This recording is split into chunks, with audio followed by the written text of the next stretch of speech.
नमस्कार, मैं हूँ स्वाति रायना और मनी गुरु में आप सभी का स्वागत है। कोरोना का ये टाइम काफ़ी ज़्यादा मुश्किलों भरा टाइम है, चैलेंजिंग टाइम है हर किसी के लिए और ख़ास तौर पर निवेशकों के लिए भी।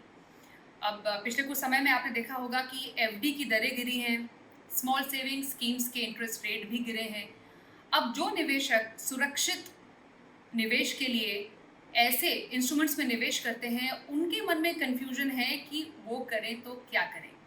तो आज के इस वीडियो में हम जानेंगे कि एफडी की दरें गिरने पर निवेशकों को क्या करना चाहिए।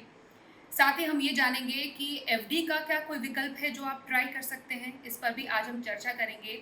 साथ ही एफडी की तुलना हम डेट फंड से आज ज़रूर करेंगे क्योंकि डेट फंड्स भी एक ऐसा इंस्ट्रूमेंट है जो कि शॉर्ट टर्म के लिए अगर आप उसमें निवेश करते हैं तो आपको कम टाइम में एक अच्छा रिटर्न वो दे सकता है। तो जिन लोगों ने या जिन निवेशकों ने एफडी के बजाय या फिर स्मॉल सेविंग स्कीम्स के बजाय डेट को अभी फ़िलहाल एक्सप्लोर नहीं किया इस कैटेगरी को, वो ज़रूर कर सकते हैं।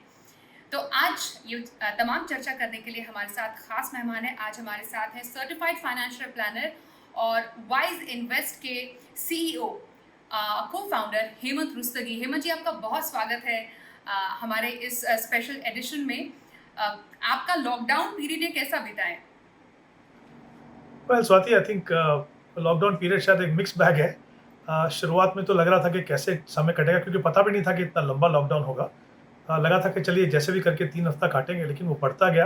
फिर धीरे-धीरे शायद आप आदी हो गए उसके, और फिर आपने रास्ते निकाले कि आप घर बैठ के कैसे काम कर सकते हो, कैसे अपने क्लाइंट से बात कर सकते हो। तो जैसे-जैसे टेक्नोलॉजी का यूज़ हुआ, जैसे-जैसे मैंने जैसे कहा कि हम यूज़्ड टू हो गए, तो फिर उसके बाद ठीक था। आई थिंक बहुत सारी चीज़ें जो नहीं कर सकते थे वो लॉकडाउन में की, हुँ, और कुछ चीज़ें जो हम कर सकते थे वो नहीं की। तो एक एक तरह से मिक्स बैग कहूँगा मैं।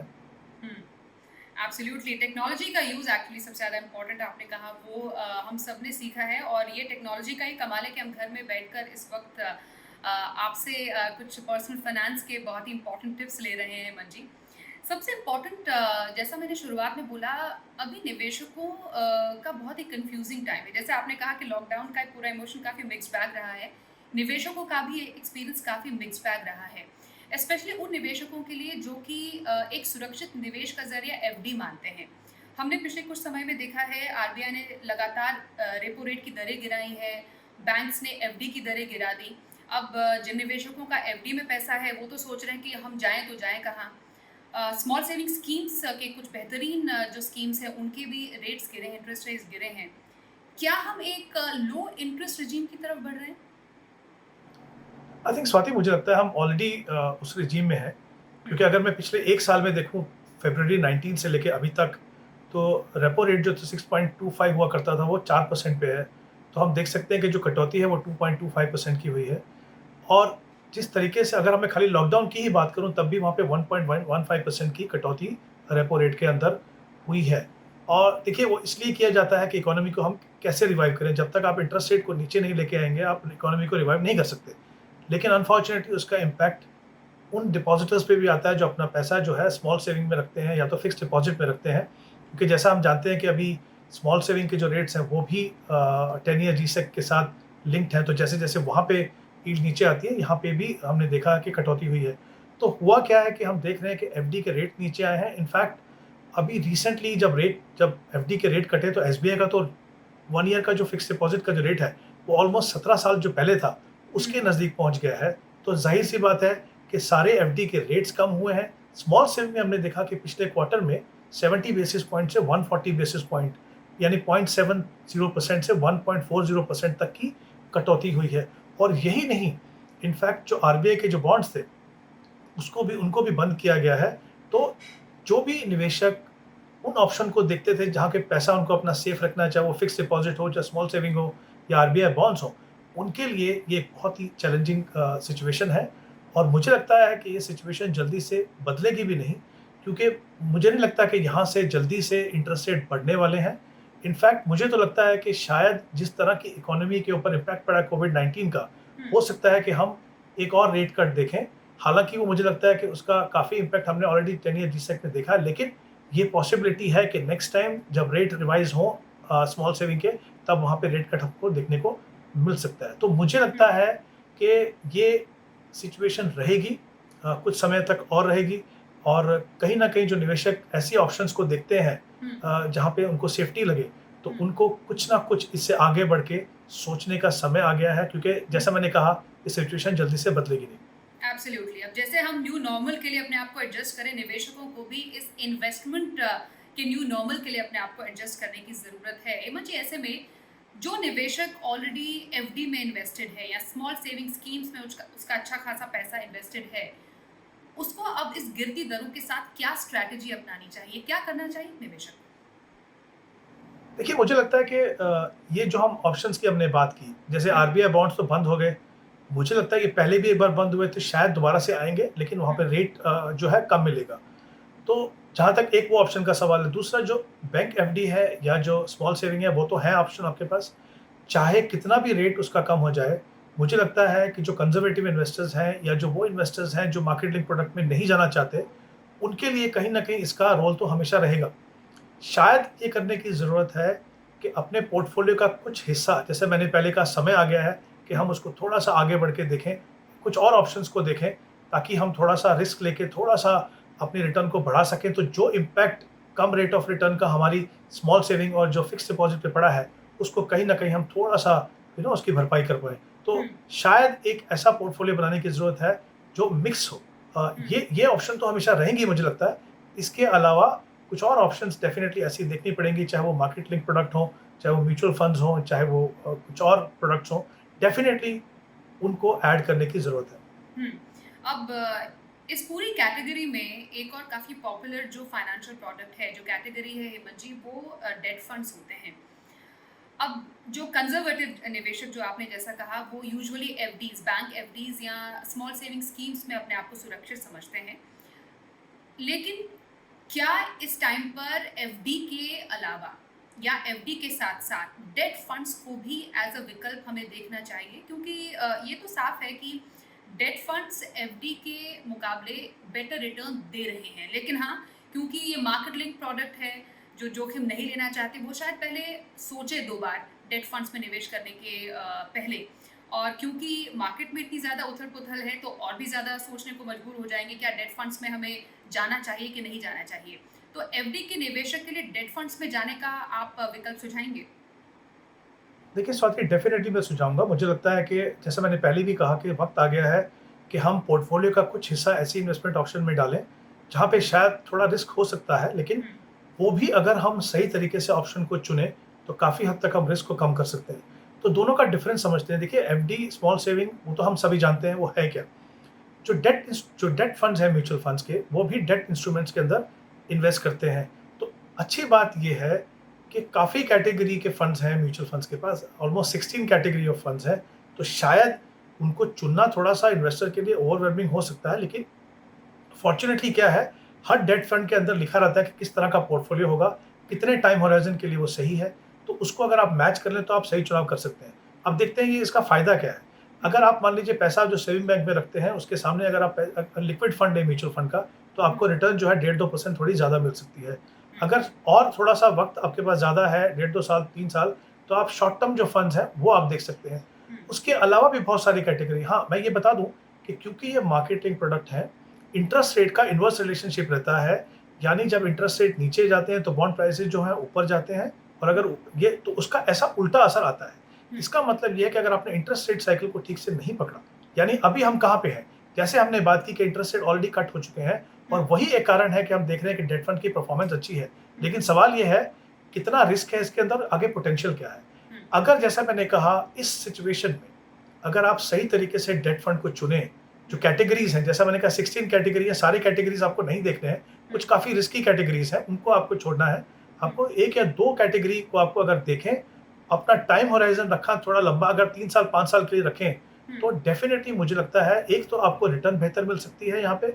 दूसरा, अगर आप हायर टैक्स ब्रैकेट में हैं, 20 या 30% में, तो हुँ, आपको जो इंडेक्सेशन का जो बेनिफिट मिलता है टैक्सेशन में, हुँ, उससे आपकी पोस्ट टैक्स रिटर्न भी सुधर जाती है। तो कहीं न कहीं मुझे लगता है ये सही विकल्प है, हुँ, और समय आ गया है कि जिन लोगों ने अभी तक, जिन इन्वेस्टर्स ने इन फंड्स में इन्वेस्ट नहीं किया, हुँ। वो डेफ़िनिटली देखें। लेकिन मैंने जैसा कहा, कैटेगरी चुनना, सही कैटेगरी चुनना बहुत ही इम्पोर्टेंट है। ओके। कैटेगरीज़ की भी हम यहाँ पर चर्चा करेंगे हेमंत जी आपसे, लेकिन कई निवेशक हैं जो लगातार हमें सवाल पूछते रहते हैं और डेफ़िनेटली जो लोग हमें देख रहे हैं वो भी जानना चाह रहे होंगे कि अगर हम डेट फंड्स को एक तरफ रखें और एक तरफ एफडी को रखें, आपने डेफ़िनेटली दोनों के अपनी ख़ासियत बताई ज़रूर है। पर अगर हम सिंपल वर्ड्स में अगर डेट फंड्स वर्सेस एफडी को अलग-अलग पैमानों पर अगर आँकते हैं, जिसमें अगर हम रिटर्न की बात करें, लिक्विडिटी की बात करें, जोखिम की बात करें, टैक्सेशन की बात करें, तो इन चारों ही पैमानों पर एफडी और डेट दोनों में क्या डिफरेंस बताएँगे? वेरी सिंपल वे में। आई थिंक ये काफ़ी अच्छा सवाल है। अगर मैं एफडी की बात करूँ, जैसे मैंने पहले भी कहा, एफडी को हम सब समझते हैं, एफडी का फ़ायदा क्या है? हम क्यों एफडी या स्मॉल सेविंग में जाते हैं? क्योंकि हम चाहते हैं कि हमारा पैसा बिल्कुल सेफ हो, वहाँ पे रिस्क ना हो। तो उसमें रिस्क, हालाँकि बैंक एफडी में रिस्क है, बट जनरली अगर आप अच्छे बैंक के साथ जाएँ, तो शेड्यूल्ड बैंक के साथ जाएँ, तो मुझे लगता नहीं वहाँ पे कोई बहुत ज़्यादा रिस्क है। एक स्मॉल सेविंग में ऑब्वियसली वहाँ पे भी रिस्क नहीं है। दूसरा आपको फ़ायदा ये होता है कि आप देखते हैं कि जो रेट ऑफ इंटरेस्ट जो है वो ऑलरेडी प्री डिटरमिन्ड है। आपको मालूम है इन्वेस्ट करने के टाइम, डिपॉज़िट करने के टाइम कि कितना आपको मिलेगा। तो ये 2 कारणों के लिए हम जाते हैं, लेकिन वहाँ पे प्रॉब्लम क्या है, 1 या 2 ऑप्शन को छोड़ के स्मॉल सेविंग में अगर हम जाएँ, मान लीजिए पब्लिक प्रोविडेंट फंड हो गया, 1-2 ऑप्शन ऐसी हैं जहाँ पे आपको टैक्स फ्री रिटर्न मिलता है, बाकी सब में हुँ, आपको टैक्स देना पड़ता है। अभी हम अगर डेट फंड्स की बात करें, डेट फंड ये मार्केट लिंक प्रोडक्ट है, तो ये कहाँ इन्वेस्ट करते हैं? मनी मार्केट इंस्ट्रूमेंट में, शॉर्ट टर्म डेट फंड्स में, कॉर्पोरेट बॉन्ड में, गवर्नमेंट सिक्योरिटीज़ में इन्वेस्ट करते हैं। लेकिन जैसा मैंने कहा, ये मार्केट लिंक क्यों है? क्योंकि इंटरेस्ट रेट का जो मूवमेंट होता है, उसका इम्पैक्ट इनके ऊपर पड़ता है। हुँ, और इससे 2 चीज़ें होती हैं। फ़ायदा ये है कि आपको रिटर्न अच्छा मिल सकता है, क्योंकि इनमें पोटेंशियल है कि एफडी से ज़्यादा रिटर्न दें आपको, और अगर इंटरेस्ट रेट साइकिल अगर ठीक से पकड़ा तो अच्छा रिटर्न मिल सकता है वहाँ पे। एक वो चीज़ है। दूसरा, टैक्सेशन की अगर मैं बात करूँ, बहुत ही इम्पोर्टेंट रोल प्ले करता है यहाँ पे, हुँ, स्पेशली जो निवेशक हायर टैक्स ब्रैकेट में है। एफडी में अगर आप मान लीजिए 30% में है, आपने जो भी इंटरेस्ट लिया उसके ऊपर 30% टैक्स आपको पे करना है। हुँ, म्यूचुअल फंड में अगर आप 3 साल या उससे ज़्यादा समय रखते हैं, तो उसको लॉन्ग टर्म कैपिटल गेन माना जाता है, जहाँ पे आपको, जैसे मान लीजिए 7% का आपको रिटर्न मिला डेट फंड के अंदर, और मान लीजिए इन्फ्लेशन जो है वो 4 साढ़े 4% है, तो जो 2.5% है, दोनों का गैप, उसके ऊपर आपको 20% टैक्स पे करना है। तो आप डिफरेंस देख सकते हैं हुँ, कि टैक्सेशन पॉइंट ऑफ व्यू से, पोटेंशियल पॉइंट ऑफ व्यू से, लेकिन रिस्क है।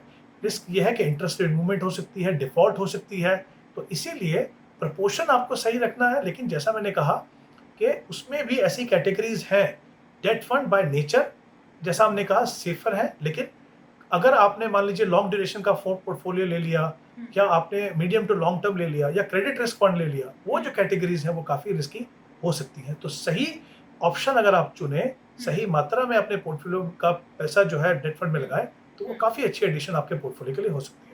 ओके, क्योंकि आप कह रहे हैं कि सही मात्रा में और सही डेट फंड का चुनाव। अ, क्या एफडी और डेट मतलब ऑलरेडी जो निवेशक एफडी में इन्वेस्टेड हैं, वो डेट में कितना पोर्शन सोच सकते हैं अपने पोर्टफोलियो में शामिल करना? मतलब एफडी भी जिसको रखना है और डेट भी रखना है, क्या कोई एक परसेंटेज है जो अपने पोर्टफोलियो में दोनों को डिवाइड करके रखा जा सकता है सो दैट बहुत ज़्यादा डेट कैटेगरी में ही उनका एक्सपोज़र ना हो जाए उनके पोर्टफोलियो में? देखिए, डिपेंड करता है अगेन, जैसा मैंने कहा, जो आपका सेविंग का जो पैसा है, सेविंग बैंक का, मान लीजिए वो लिक्विड फंड में आप अगर डालते हैं, हुँ, तो आपने एक लिक्विडिटी की बात कही थी। यस। ये पैसा भी नेक्स्ट डे आपको मिल जाता है, हुँ, अगर आप आपके खाते में पैसा आ जाता है। हुँ, हुँ, अगर आपको 1.5-2% ऊपर मिलता है, हुँ, उससे ज़्यादा मिलता है, तो हुँ, उसमें कोई कमी नहीं है। आप कुछ पैसा सेविंग बैंक में रखिए, बाकी आप लिक्विड फंड में रखिए। लेकिन अगर हम slightly medium term to long term की अगर बात करें, हुँ, जो एक हमेशा कोर होता है हमारे पोर्टफोलियो का, तो वहाँ पे अगर हम देखें, तो जैसा मैंने कहा कि एक थंब रूल हो सकता है कि हुँ, 30 से 40% पैसा आप डेट फंड में लगा सकते हो।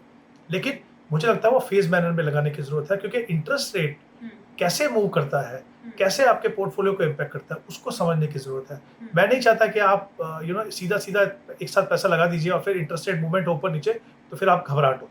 तो हुँ, एक बार समझ लीजिए, और जैसा मैंने कहा कि धीरे-धीरे अपना पोर्टफोलियो बढ़ाइए, लेकिन अगर आप चाहते हैं हुँ, कि जो इंटरेस्ट रेट आपके सेविंग या एफडी में जो कम हुआ है, हुँ, या जो स्मॉल सेविंग में कम हुआ है, उसका इम्पैक्ट अगर कम हो, तो हुँ, 30 से 40% एटलीस्ट मुझे लगता है, हुँ, उतना पैसा डेट फंड के अंदर होना चाहिए। ओके। अब मैं आपसे एक बात जानना चाहती हूँ मंजी, एक नया निवेशक है जिसने म्यूचुअल फंड की दुनिया में कदम नहीं रखा है। वो निवेशक चाहता है कि एक शॉर्ट टर्म के लिए मानिए 5 साल के लिए उसको डेट फंड की कैटेगरी में इन्वेस्ट करना है। जैसा आपने बोला कि 16 कैटेगरीज़ हैं, तो एक नया निवेशक अपने लिए कौन-सी कैटेगरी चूज़ करे 5 साल के निवेश के हिसाब से? देखिए, जिस तरीके से हमने हुँ, देखा है कि जैसे चीज़ें हुई हैं पिछले 1-2 साल में और जिस जिस स्टेज पे हम इंटरेस्ट रेट को देख रहे हैं, मुझे लगता है 2 कैटेगरी हैं, हुँ, जो नए निवेशक या पुराने निवेशक भी हुँ, इस समय पे अगर वो डेट फंड अपने पोर्टफोलियो में शामिल करना चाहें, तो हुँ, इन 2 कैटेगरीज़ को वो देख सकते हैं। हुँ, एक है बैंकिंग एंड पीएसयू फंड। हुँ, जैसा कि नाम से पता चलता है, देखिए आपको डर क्या होता है? हुँ, आपको डर ये होता है डेट फंड में कि जिस कंपनी के डेट इंस्ट्रूमेंट में म्यूचुअल फंड इन्वेस्ट कर रहा है, हुँ, अगर उन्होंने इंटरेस्ट समय पे नहीं दिया या हुँ, उन्होंने पैसा नहीं दिया, डिफ़ॉल्ट हुआ, हुँ, तो उसका क्या इम्पैक्ट होगा? तो हुँ, कहीं न कहीं बैंकिंग एंड पीएसयू का मतलब क्या है कि हुँ, ये फंड सिर्फ़ बैंक्स और हुँ, पीएसयू अंडरटेकिंग जो है, उनके डेट इंस्ट्रूमेंट के अंदर इन्वेस्ट कर सकते हैं। तो जैसा आप देख सकते हो कि सेफ्टी पॉइंट ऑफ व्यू से ये काफ़ी अच्छा कैटेगरी है, हुँ, इसको देख सकते हैं। दूसरी एक और कैटेगरी है कॉर्पोरेट बॉन्ड फंड्स की। हुँ, इसमें डेफिनेशन ये है कि एटलीस्ट 80% पैसा 80% पैसा जो है, हुँ, जो हाईएस्ट रेटेड पेपर है, हुँ, उनमें म्यूचुअल फंड्स को डालना पड़ता है। हुँ, तो मुझे लगता है सेफ्टी रिस्क और रिवॉर्ड पैरामीटर्स पे अगर मैं देखूँ आज, चाहे हुँ, वो नए निवेशक हों, चाहे वो पुराने निवेशक हो जिनको और पैसा लगाना हो, हुँ, तो मुझे लगता है ये 2 कैटेगरी जो हैं, हुँ, इस समय पे काफ़ी अच्छी रहेंगी। जैसा मैंने पहले कहा हुँ, credit risk fund, long duration fund उसको अवॉइड करें। ये 2 कैटेगरी में आप अपना पैसा लगा सकते हैं। ओके। नहीं, मुझे एक और बात बताइए, यहाँ पर मुझे एक और कैटेगरी का ध्यान आ रहा है, वो है हाइब्रिड कैटेगरी। हालाँकि इसमें इक्विटी का भी एक्सपोज़र होता है, तो क्या एफडी के विकल्प में एक हाइब्रिड फंड्स भी सोचा जा सकता है, और सोचा जा सकता है तो उसका रीज़न क्या हो सकता है? आई थिंक अगेन बहुत अच्छा सवाल स्वाति। मुझे लगता है हाइब्रिड फंड का हुँ, रोल एक बहुत इम्पोर्टेंट है। क्यों है मैं बताता हूँ आपको। हुँ, जब हम एसेट एलोकेशन की बात करते हैं तो हम जनरली जैसे हमने देखा है हमारे देश में 3 या 4% लोग हैं जो इक्विटी में पैसा लगाते हैं। क्योंकि वो क्यों नहीं ऐसा होता है? क्योंकि डर ये होता है कि इक्विटी मार्केट की जिस तरह से परसेप्शन है, ऐसा लगता है कि बहुत ज़्यादा रिस्क है। ऑफ कोर्स रिस्क है उसके अंदर, लेकिन वहाँ पे भी अगर आप ठीक तरीके से इन्वेस्ट करें, अपना एलोकेशन सही रखें, तो आपका पोर्टफोलियो रिटर्न जो है कहीं बेटर हो सकता है। अब प्रॉब्लम ये है कि अगर आप मान लीजिए फर्स्ट टाइमर हैं, हुँ, अगर आप FD, small saving, RBI bond से हट के हुँ, आप अपनी इन्वेस्टमेंट करना चाहते हो, तो हुँ, एक विकल्प तो सीधा-साधा आपके पास ये है कि आपने डेट फंड्स को देख लिया। दूसरा, कहीं न कहीं मुझे लगता है अगर आप वाक़ई में लॉन्ग टर्म में वेल्थ क्रिएट करना चाहते हो हुँ, या जिसको हम बोलते हैं ना कि positive real rate of return, वो क्या है? हुँ, हमें उसको समझने की ज़रूरत है। वो क्या चीज़ है? आपका जो ग्रॉस रिटर्न है, हुँ, आपका जो टैक्स और माइनस इन्फ्लेशन, हुँ, वो जब तक पॉजिटिव नहीं है, तब तक आप ये समझ लीजिए कि आपके पैसे की वैल्यू कम होती जा रही है हुँ, और आप बहुत बड़ा रिस्क ले रहे हो। हुँ, हाइब्रिड फंड का मतलब ये कुछ पैसा इक्विटी में, कुछ पैसा आर्बिट्राज में, कुछ पैसा डेट में। हुँ, उसमें भी मुझे लगता है कि आप ऐसे फंड में जाएँ जहाँ पे इक्विटी का एक्सपोज़र जो है वो रिस्ट्रिक्टेड हो। बहुत ज़्यादा एक्सपोज़र ना हो क्योंकि उसके लिए आप तैयार नहीं हैं।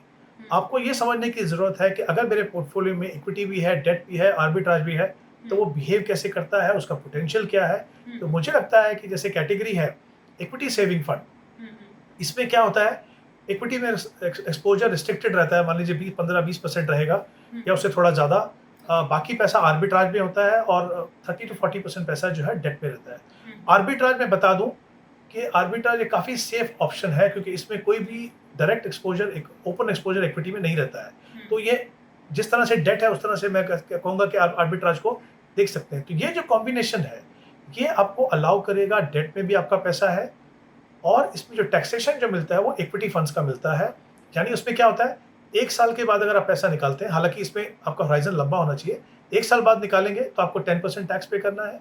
तो कहीं और अगर 1 साल से पहले निकालेंगे तो आपको 15% पे करना है। तो I think taxation point of view से, फ्लेक्सिबिलिटी पॉइंट ऑफ व्यू से और रिटर्न का पोटेंशियल, हुँ, क्योंकि 20% इक्विटी जो है, हुँ, मान लीजिए अगर 20% भी मार्केट गिरता है, हुँ, तो आपके पोर्टफोलियो पे 4% का फ़र्क पड़ा। लेकिन जो आपका रिमेनिंग 80% है, वो जो पैसा कमाएगा, कहीं न कहीं आप देखेंगे कि नेगेटिव होने के chances over a longer term कम हो जाते हैं। साथ ही पोटेंशियल आपको मिलता है कि आप रिटर्न बेहतर पा सकते हैं। हुँ। तो हाइब्रिड फंड्स का एक्सपोज़र पोर्टफोलियो में कितना रखा जाए? मतलब डेट फंड्स और हाइब्रिड फंड्स दोनों को पोर्टफोलियो में शामिल किया जा सकता है? देखिए, डेट फंड का जैसे मैंने कहा 30 टू 40% हो सकता है। ओके। हुँ, हाइब्रिड का 10 से 15% हो सकता है, लेकिन जैसा मैंने पहले भी कहा था, हुँ, हुँ, मैं चाहूँगा कि ये फ़ेज़ मैनर में हो, हुँ, क्योंकि किसी भी इन्वेस्टर्स के लिए अपना माइंडसेट बदलने के लिए थोड़ा समय चाहिए। और हुँ, अगर आप थोड़ा सोच समझ के करेंगे, हुँ, तो आप ये समझ पाएँगे कि किसी भी ऑप्शन में पैसा लगाने से पहले हुँ, उसके रिस्क क्या है, उसके पोटेंशियल क्या है। हुँ, दोनों चीज़ पे ध्यान रखना पड़ेगा। कभी-कभी हम क्या होता है रिटर्न देख के सिर्फ पोटेंशियल देखते हैं, उसका रिस्क नहीं समझते हैं हुँ, और जब वो रिस्क हमारे सामने आता है, तो हमें डिसअपॉइंटमेंट होती है। हुँ, तो अगर आप उस सिचुएशन को अवॉइड करना चाहते हो, तो धीरे-धीरे अपना एक्सपोज़र बढ़ाइए, बट एक समय पे ये पक्की बात है हुँ, कि आगे जाके हुँ, हमारा एक्सपोज़र स्मॉल सेविंग और एफडी में हुँ, काफ़ी मात्रा में कम होना ही पड़ेगा, अगर हम चाहते हैं कि हम positive real rate of return कमाएँ, यानी इन्फ्लेशन से ज़्यादा कमाएँ। तो ये over a period of time phase manner में कहीं न कहीं इस इन दोनों ऑप्शन में आपका पैसा कम होना चाहिए। हुँ, हुँ। डेट फंड और हाइब्रिड फंड्स में पैसा आपका एलोकेशन बढ़ना चाहिए। ओके, और आखिर में हेमंत जी मैं आपसे यही पूछूँगी कि जो कैटेगरीज़ आपने रिकमेंड की है डेट फंड्स की, हाइब्रिड कैटेगरी आपने रिकमेंड की है, कौन से ऐसे फंड्स हैं जो आपको लगता है कि जो निवेशक हैं, जो लोग इस वक़्त हमें देख रहे हैं और वो अपना रुझान बढ़ाना चाहते हैं एफडी से थोड़ा-सा हटाकर डेट कैटेगरी की तरफ या फिर हाइब्रिड की तरफ कौन से फंड्स आप रिकमेंड करेंगे इन कैटेगरीज़ में? देखिए, जैसा मैंने कहा कि मेरी फर्स्ट प्रेफ़रेंस जो होगी वो अब बैंकिंग एंड पीएसयू रहेगी। हुँ, हुँ, स्पेशली जो फर्स्ट टाइम इन्वेस्टर्स हैं, उसके बाद अगर हुँ, एक बार थोड़ा कंफर्टेबल हो जाए तब जाके वो कॉर्पोरेट बॉन्ड को देखें, तो मैं चाहूँगा कि शुरुआत जो है हुँ, बैंकिंग एंड पीएसयू फंड से हो। हुँ, तो हुँ, उसमें कोटक का बैंकिंग एंड पीएसयू फंड, हुँ, SBI banking and PSU fund और Axis PS banking and PSU fund. हुँ, ये 3 फंड हैं, तीनों के पोर्टफोलियो काफ़ी अच्छे हैं, परफॉर्मेंस काफ़ी कंसिस्टेंट है। हुँ, तो इनमें से कोई भी एक फंड से या 2 फंड से शुरुआत की जा सकती है। हुँ, हुँ, फिर जैसे हमने इक्विटी हाइब्रिड की बात की, इक्विटी सेविंग फंड की बात की, वहाँ पे भी मैं चाहूँगा कि जैसे कोटक का इक्विटी सेविंग फंड है, इनफैक्ट वो इस कैटेगरी का पहला फंड था, तो वहाँ से शुरुआत कर सकते हैं। आईसीआईसीआई का भी एक इक्विटी सेविंग फंड है, हुँ। उसको भी आप देख सकते हैं। तो ये कुछ ऐसी ऑप्शंस हैं, जहाँ से अपने पोर्टफोलियो की आप शुरुआत कर सकते हैं और जैसे-जैसे आपको समझ आए, वैसे-वैसे अपने पोर्टफोलियो को आप एक्सपैंड कर सकते हो। लेकिन शुरुआत करने के लिए 2 कैटेगरी बहुत अच्छी है। ओके, तो ये कुछ ऐसे फंड्स हैं, कुछ कैटेगरीज़ उन निवेशकों के लिए जो कि पारंपरिक तौर पर एफडी और स्मॉल सेविंग स्कीम्स में इन्वेस्ट करती आई हैं, उनके लिए एक नया होराइज़न है इस न्यू नॉर्मल में, जो कि डेट फंड्स और हाइब्रिड कैटेगरी एक ऐसी है जिसमें आप निवेश कर सकते हैं। बहुत-बहुत शुक्रिया हेमंत जी हमारे साथ आज के इस स्पेशल एडिशन में शामिल होने के लिए और निवेशकों को इस बदलते समय के साथ अपनी निवेश नीति बदलने के लिए और उनको सजेस्ट करने के लिए क्या करना है उसके लिए। बहुत शुक्रिया सर। तो इसी के साथ हमारे इस ऑनलाइन एडिशन में आज के लिए बस इतना ही। अपना ख्याल रखिएगा। नमस्कार।